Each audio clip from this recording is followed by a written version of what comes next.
Assalamualaikum warahmatullahi wabarakatuh. Alhamdulillahi rabbil alamin. Hamdan katsiran tayyiban mubarakan fihi. Asyhadu an la ilaha illallah wahdahu la syarika lah. Wa asyhadu anna Muhammadan abduhu wa rasuluhul karim.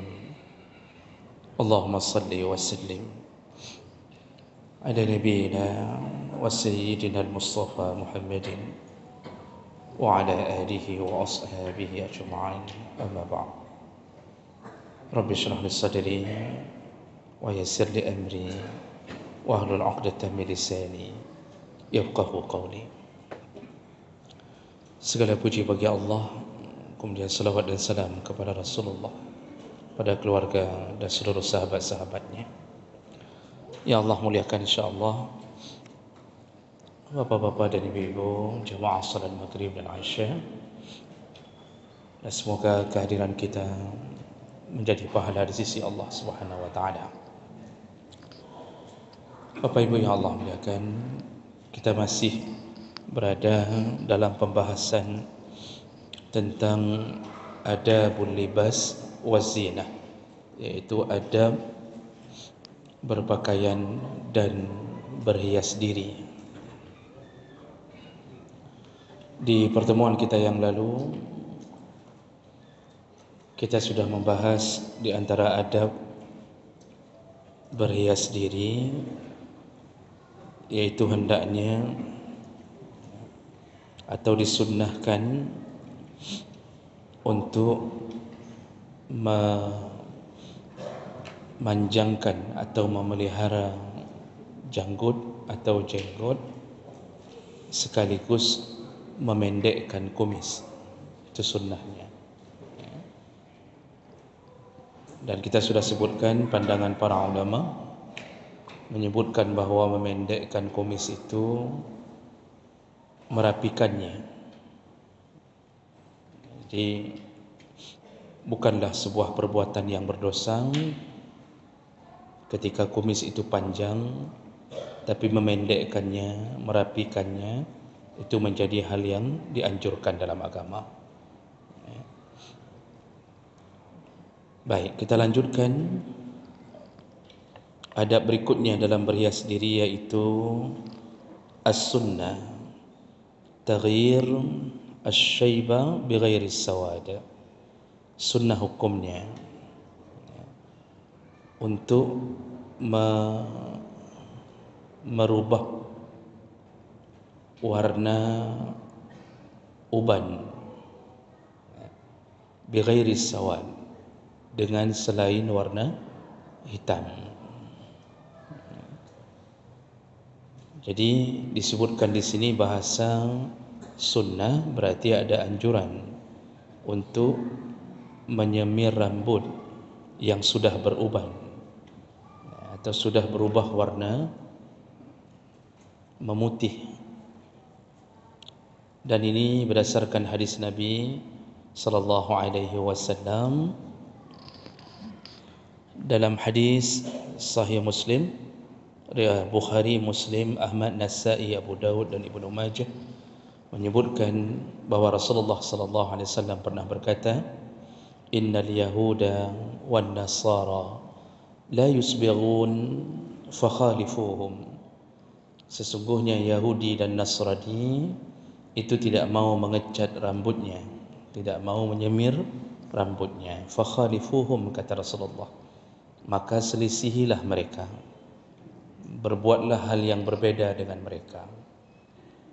Jadi kemarin waktu kita bahas masalah memanjangkan atau memelihara jenggot, kemudian memendekkan kumis, salah satu indikasi yang paling kuat, ilahnya, alasan paling kuat adalah menyelisihi Yahudi, Nasrani dan Majusi.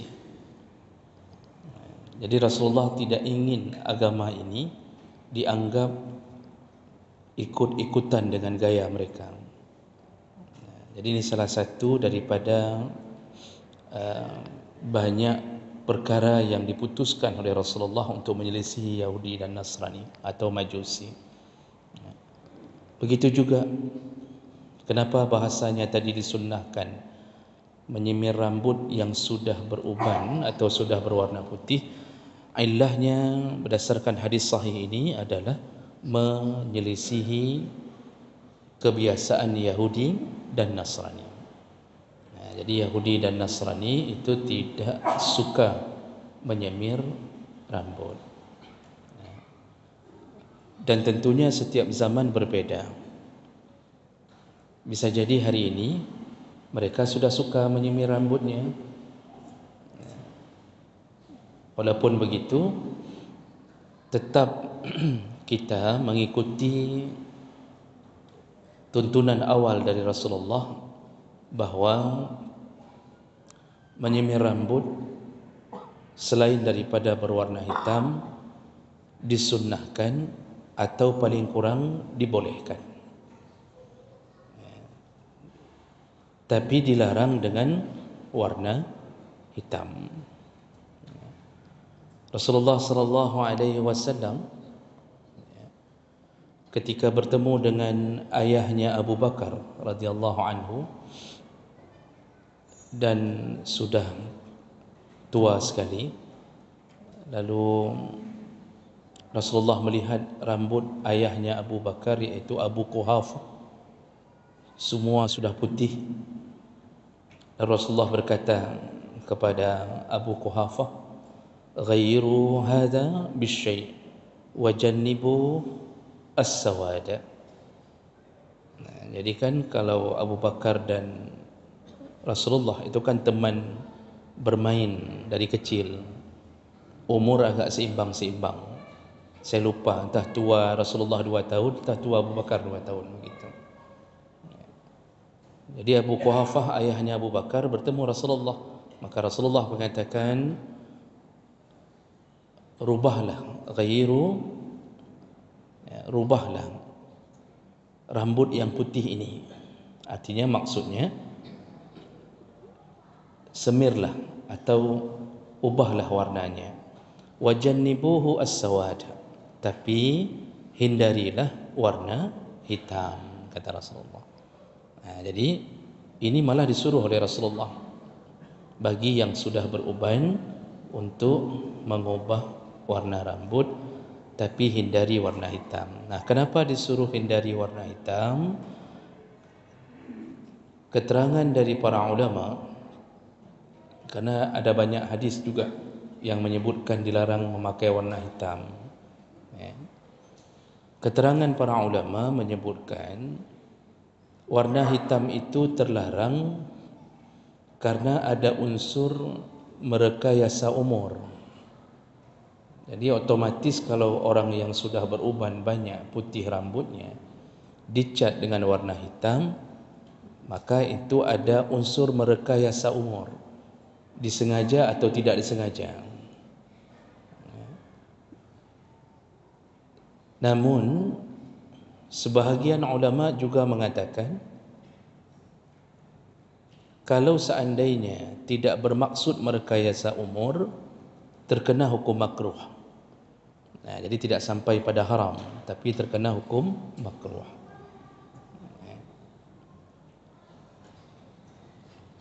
Dan warna yang disukai dalam hadis yang lain, ketika Rasulullah bertemu dengan seseorang, dia mengecat rambutnya dengan hinna, iaitu inai bahasa kita. Kalau di kita kayaknya daun daun kaca atau daun pacar ya. Jadi inai itu. Jadi ketika Rasulullah bertemu, dia mengecat rambutnya dengan warna inai itu, jadi agak kemerah-merahan. Kata Rasulullah, ini sudah bagus. Kata Rasulullah, ini bagus. Lalu datang lagi yang lain, ternyata dicat juga dengan warna juga dari herbal, tapi berwarna kuning keemasan. Jadi lebih kepada kuning. Kata Rasulullah, ini pun bagus, kata Rasulullah. Jadi dibolehkan bagi yang sudah beruban rambut.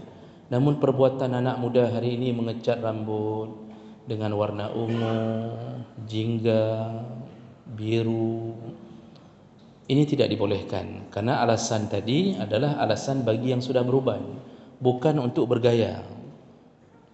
Jadi tidak boleh mengecat rambut bagi anak muda untuk bergaya-gaya.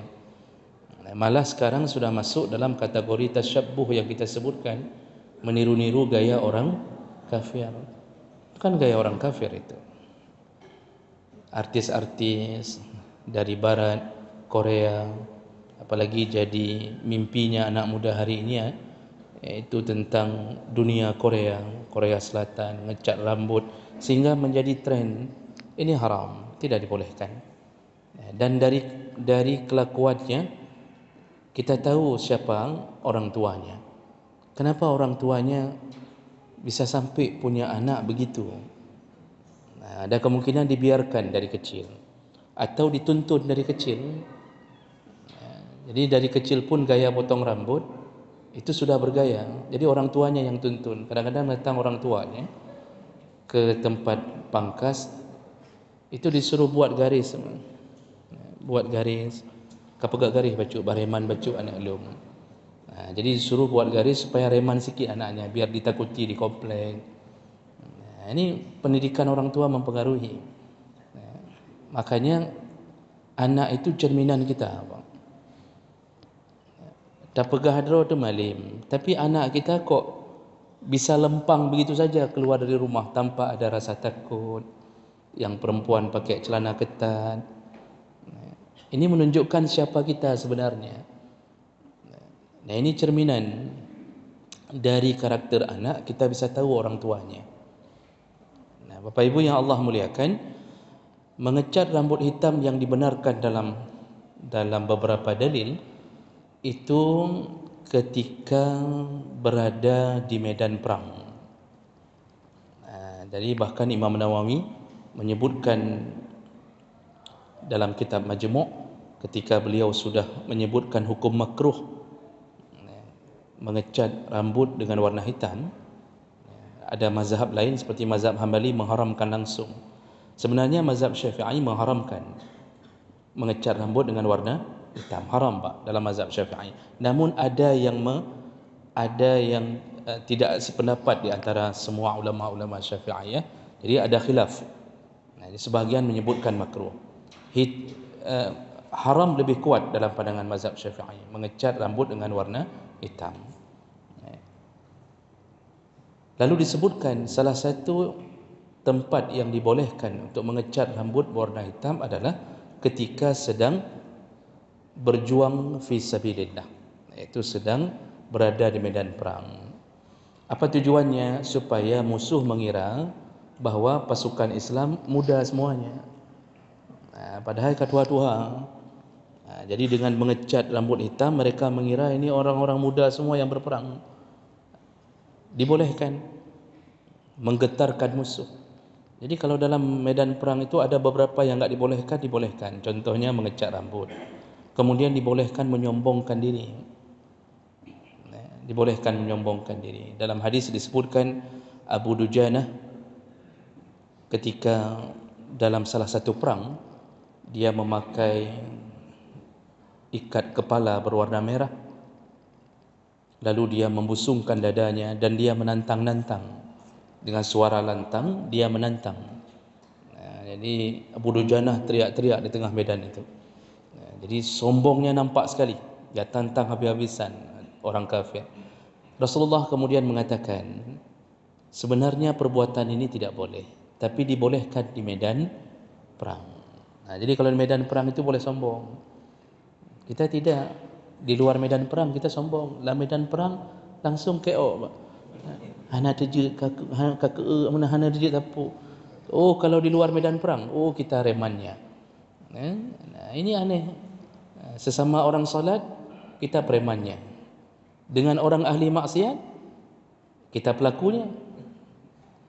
Jadi preman nampak berdua. Disuruh reman itu di medan perang kepada orang kafir. Silahkan reman. Jadi model. Begitu juga mengecat rambut hitam sebenarnya terlarang, tapi di medan perang dibolehkan untuk menggetarkan musuh. Tapi itu berlaku dulu. Sekarang masih boleh, namun sekarang metode perang tentu berbeda. Orang kan hari ini enggak lihat lagi siapa orang. Karena perang hari ini kan model dari jauh, bukan lagi tak temetak. Dulu kan model memang bawa pedang langsung bacok, pukul, tebas di tempat. Begitu dulu. Jadi mental orang dulu itu lebih dahsyat daripada sekarang kan. Tembak sekali, sembunyi di balik tembok. Tembak sekali, sembunyi di balik tembok. Tiba-tiba temboknya runtuh sendiri. Model-model begitu sekarang kan. Jadi dulu kuat sekali mental memperjuangkan agama. Makanya ketika Rasulullah mengatakan orang syahid itu tidak ada hisapnya, kata Rasulullah. Orang yang mati syahid tidak ada hisapnya. Ya. Jadi ini golongan VVIP, langsung tembus ke surga. Lalu ditanya oleh salah seorang sahabat, kenapa bisa begitu ya Rasulullah? Kenapa orang syahid tidak ada hisapnya? Enggak ditanya apapun, langsung surga. Kecuali satu syahid yang tetap dihisap, yaitu yang meninggalkan hutang.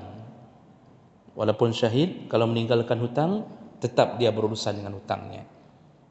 Jadi yang lain lempang langsung ke surga. Ditanya oleh sahabat, kenapa bisa begitu dimudahkan orang-orang syahid ya Rasulullah? Kata Rasulullah, sudah cukup kilatan pedang atau tebasan pedang menjadi ujian bagi mereka di dunia. Bayangkan Pak, maju, ditebas, putus tangan, putus kaki, luka di mana-mana. Itu salah seorang paman Nabi, Ja'far bin Abi Talib, itu kan sampai putus tangan, kedua-dua tangannya, sampai meninggal beliau. Ketika Nabi melihat jenazahnya, tidak ada tangan, terputus dua-duanya. Apa kata Rasulullah? Dia telah diganti dengan sayap oleh Allah Subhanahu Wa Taala. Jadi terbang. Hadis Nabi, terbang, diganti dengan sayap oleh Allah. Sampai segitunya dulu. Maka dibolehkan untuk menggetarkan musuh dengan cara mengecat rambut berwarna hitam. Baik, itu di antara yang harus kita jaga. Jadi yang sudah putih-putih rambut itu dibolehkan mengecat. Cuma kita di sini kurang familiar, kurang menjadi hal yang terbiasa. Kalau di Pakistan, Afghanistan, di Arab, ya, hampir semua itu hal biasa. Semuanya kita lihat rambut kuning-kuning, merah-merah, kan? Dicat dengan hinai semuanya. Itu biasa pemandangan itu. Kita malah satu orang masuk ke masjid, rambut merah, kita lihat rame-rame. Apa ajaran sesat bapaknya? Karena enggak biasa, makanya orang banyak enggak mau ngecat karena takut dia enggak ajaran sesat. Padahal memang disuruh sunnah mengecat. Baik. Satu lagi yang terakhir untuk malam ini, yaitu di antara sunnah atau adab berhias berikutnya adalah alla yantifu asy-syaibah. Maka janganlah seseorang ketika sudah beruban mencabut ubannya. Jadi dilarang mencabut uban. Kalau ini para ulama lebih sepakat mengatakan makruh, tidak haram, tapi makruh mencabut uban. Jadi rambut kita ni ada masa dia beruban. Kalau saya baca dalam artikel kesehatan, karena kekurangan vitamin B12, vitamin D dan vitamin E. Mungkin kita maklumlah, kadang-kadang makanan kita cuma pisang goreng tiap-tiap hari. Jadi bu gurih tapi bunga. Buah-buahan enggak ada, semua enggak ada, maka cepat beruban kadang-kadang. Tapi sebenarnya uban itu tumbuh dengan kehendak Allah, ada maksud di balik itu. Namun sebelum kita sebutkan apa hikmahnya, maka ada beberapa hadis yang menyebutkan makruh mencabut uban, dilarang mencabut uban.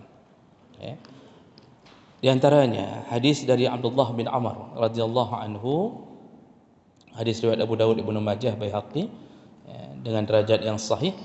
Kata Rasulullah sallallahu alaihi wasallam, "Asy-syaibu nurul mu'min." Uban itu adalah cahaya bagi mukmin. La yashibu rajulan syaibatan, la yashibu rajulun syaibatan fil Islam illa kanat lahu bi kulli syaibah hasanah wa rafa'a biha darajah. Jadi kata Rasulullah, satu uban itu menjadi cahaya bagi mukmin. Dan tidaklah seseorang dalam Islam ketika dia beruban, maka setiap satu uban itu diberi pahala satu kebaikan oleh Allah. Setiap satu uban, Pak, diberi pahala satu kebaikan. Masya Allah. Jadi kalau rambut beruban semua, berapa kebaikan Allah beri. Lalu Rasulullah menyambung warafa'a biha darajah, dan derajatnya diangkat oleh Allah dengan satu uban. Satu uban, satu kebaikan, satu derajat. Bapa yang sudah beruban, itu hitungan rambut kan enggak sanggup kita hitung tu. Enggak sanggup hitung. Bisa ribuan rambut beruban. Masya Allah, begitu banyak kebaikan yang tidak kita sadari. Dan ini hanya diberikan oleh Allah kepada mukmin. Jadi mukmin itu kulluhu khair, kata Rasulullah. Mukmin itu hidup semuanya baik. Semuanya baik. Dia dapat nikmat, dia bersyukur, dia baik. Dia dapat musibah, dia bersabar, dia pun baik. Jadi hidup kita ini kalau menjadi orang beriman di dalam bimbingan Allah Subhanahu Wa Taala, sampai ada pahala-pahala yang tidak kita sadari. Salah satunya adalah uban. Nah, maka Rasulullah mengatakan tentang kemuliaan orang yang beruban. Nah, ini yang menjadi faktor pertama, jangan dicabut. Kemudian ada hadis lain dari Abu Hurairah radhiyallahu anhu, hadis riwayat Ibnu Hibban dengan derajat hasan sahih, kata Rasulullah sallallahu alaihi wasallam, la tantifu asy-syaiba, janganlah engkau mencabut uban, fa innahu nurun yaumal qiyamah, karena ubanmu itu adalah cahaya di hari kiamat, kata Rasulullah. Wa man syaba syaibatan fil Islam, barang siapa yang beruban dan dia masih dalam keadaan Islam, bukan kafir, maka orang kafir yang beruban tidak ada harga di sisi Allah. Orang Islam beruban, satu ubannya satu kebaikan tadi. Sekarang kita dengarkan hadis ini, barang siapa yang beruban dan dia fil Islam, dalam keadaan Islam, kutiba lahu hasanah, dicatat untuknya di setiap ubannya satu kebaikan. Wa hutta anhu biha khati'ah, dihapuskan satu kesalahan. Ini khati'ah ini maksudnya dosa-dosa kecil. Allah bisa hapuskan melalui kesabaran kita menerima uban. Wa rufi'a lahu biha darajah, dan dengan uban itu Allah bisa angkat derajat dari seorang mukmin. Makanya ada riwayat yang menyebutkan Nabi Ibrahim adalah orang yang pertama beruban. Dalam riwayat itu disebutkan. Jadi Nabi Ibrahim terkejut. Tiba-tiba pas dia pegang rambutnya tercabut, dia lihat rambutnya berwarna putih. Lalu dia bertanya kepada Allah, kenapa ini ya Allah? Karena beliau ada rasa khawatir, enggak biasanya rambut warna putih. Kemungkinan besar sebelum Nabi Ibrahim tidak beruban, bisa jadi. Allah alam. Saya cuma mendapatkan keterangan itu. Jadi Nabi Ibrahim bertanya kepada Allah, ada apa ini? Lalu Allah turunkan malaikat menjawab, ini adalah kewibawaan dari Allah. Ini datang kehormatan dan kewibawaan dari Allah. Lalu Nabi Allah Ibrahim mengatakan, kalau begitu tambahlah ubanku ya Allah. Beliau minta tambah uban. Jadi bapa boleh berdoa, ya Allah nama putih je mandum juga. Jadi yang selama ini sibuk dengan obat, kayak mana caranya supaya enggak beruban, datang sampai ada yang berobat ke Singapura. Jadi dengan hadis-hadis Nabi yang sahih-sahih ini, maka jangan khawatir beruban. Ini adalah salah satu kemuliaan dari Allah Subhanahu Wa Taala. Kemudian hadis yang ketiga dari Fudalah bin Abid radhiyallahu anhu, Nabi sallallahu alaihi wasallam berkata, "Man syaba syaibatan fi sabilillah kanat lahu nuran yaumal qiyamah." Barang siapa yang beruban dan dia sedang di jalan Allah, artinya berjuang berada dalam Islam di jalan Allah, maka uban itu menjadi cahaya untuknya di hari kiamat. Faqala rajulun 'inda zalik, lalu ada seseorang yang kemudian berkata, fa inna rajulan yantifu asy-syaiba, ya Rasulullah, kalau ada orang yang mencabut ubannya bagaimana hukumnya ya Rasulullah? Kata orang ini. Faqala Rasulullah sallallahu alaihi wasallam, Rasulullah berkata, man syaa'a falyuntif nurahu, yang ingin dipadamkan cahayanya di hari kiamat oleh Allah, silahkan cabut ubannya. Jadi Rasulullah mengancam yang ingin dipadamkan cahayanya di hari kiamat, cabutlah uban. Ini hadis ini ya, dari Ahmad, Al-Bazzar, Tabrani, ya, dengan derajat yang hasan. Jadi hadisnya kuat-kuat tentang masalah cabut uban. Sampai Rasulullah mengatakan, mau hilang cahayamu di hari kiamat, cabutlah uban. Maka dari situlah muncullah hukum makruh mencabut uban. Imam Nawawi juga menegaskan, Ibnu Hajar Al-Asqalani menegaskan makruh hukumnya mencabut uban, kecuali menjadi mudarat. Arti mudarat, tiba-tiba timbul penyakit di kulit kepala gara-gara uban. Ya, contoh ini, mungkin ada apalah kromosomnya, entah mungkin ada apa kejadian kan. Lalu terpaksa dicukur atau dicabut dengan suruhan ahli. Jadi doktor mengatakan, Pak, ni tak boleh dipelihara ni. Ini bahaya, ni lama-lama menyebabkan kanker kulit, misalnya gitu. Di saat seperti itu menghadapi mudarat, maka tidak mengapa. Tapi kalau aman-aman, Pak, cuma gatai-gatai mendeng, cuma gatal-gatal aja. Ada juga yang enggak beruban memang kagatai roh ke. Ada yang model gatal sebelum beruban. Ini kalau beruban tiba-tiba gatal, cukup garuk, tidak perlu sampai cabut. Hari ini kan kita kadang-kadang itu ada orang-orang yang belum mendengarkan kemuliaan orang beruban, itu duduk khusus habis salat duhur, duduk monyet di atas, orang di bawah. Bukan cabut kutu aja, uban-uban lagi cabut. Kadang-kadang sama kawan atau ada nenek suka tu cabut-cabut uban, kena duduk kena, kata si nenek. Duduk anaknya dah tua juga ni. Dicabut satu-satu sama nenek, tak dicabut satu-satu. Ini belum mendengarkan kemuliaan orang-orang yang beruban. Baik. Jadi kalau begitu, ketika kita berhias, maka janganlah sampai memaksa diri mencabut uban. Dan yang dimaksud di sini, dalam beberapa kitab fikih saya coba cari, bukan hanya uban di rambut kepala, jadi uban di jenggot. Itu jangan dicabut, uban-uban di jenggot, dirapikan saja. Rapikan boleh, dicabut jangan. Nah, kemudian apa hikmah kenapa Allah melarang mencabut uban? Tadi yang pertama disebutkan bahawa uban itu adalah cahaya. Nah, kenapa disebut cahaya? Kenapa uban itu menjadi cahaya di hari kiamat?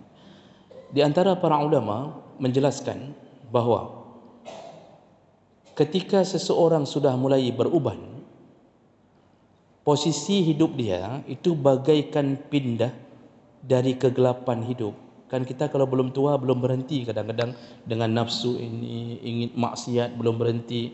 Begitu umur 40 sudah mulai ada rambut yang putih. Itu bagaikan obor, kata para ulama, bagaikan obor yang menerangi tempat yang gelap. Dulu hati kita gelap. Hati kita gelap, salat bolong-bolong, Jumaat suka-suka kita.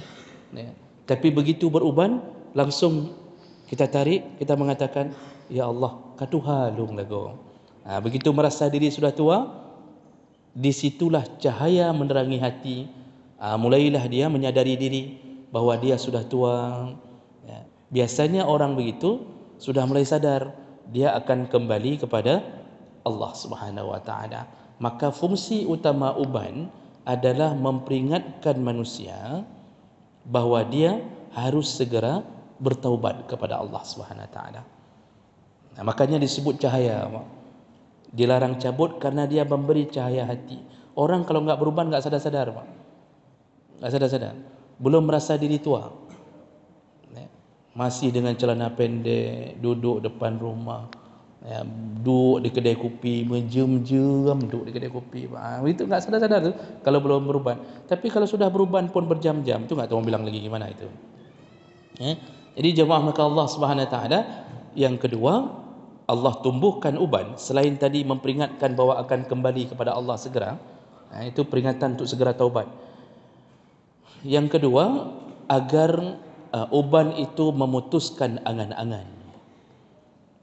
Jadi bagi mereka yang punya angan-angan jauh sekali, nanti kalau umur 80 tahun, kita akan beli tanah satu di Gunung Salak, lalu kita akan buat villa, nanti Sabtu Minggu kita akan di sana, nanti beli kebun. Tu beli kebun sawit enggak habis-habis tu, umur 70 mentang fikir ke belah kebun sawit. diberi uban oleh Allah untuk menyadarkan dan memutuskan angan-angan. Jadi supaya segera berfikir ulang bahawa dia dijemput, maka dia harus segera banting setir, berwakaf, sedekah. Jangan lagi pikirkan angan-angan, karena angan-angan kita itu semuanya hanya bahagian daripada nafsu kita. Banyak orang berangan-angan terputuskan oleh kematian. Angan-angan cukup jauh, tiba-tiba mati. Cukup banyak orang yang ingin bangun rumah, bangun ini, beli itu, ternyata mati. Ditumbuhkanlah uban oleh Allah agar kita jangan terlalu panjang angan-angan. Nah, ini makanya makruh mencabut, karena uban itu bahagian daripada kasih sayang Allah untuk hambanya. Saya berhenti di sini. Ada waktu sekitar 7 menit, 8 menit mungkin ya. Masih 10 menit lagi ya. Silakan. Ada sisa waktu sekitar 16 menit ke depan. Oh, masih ada.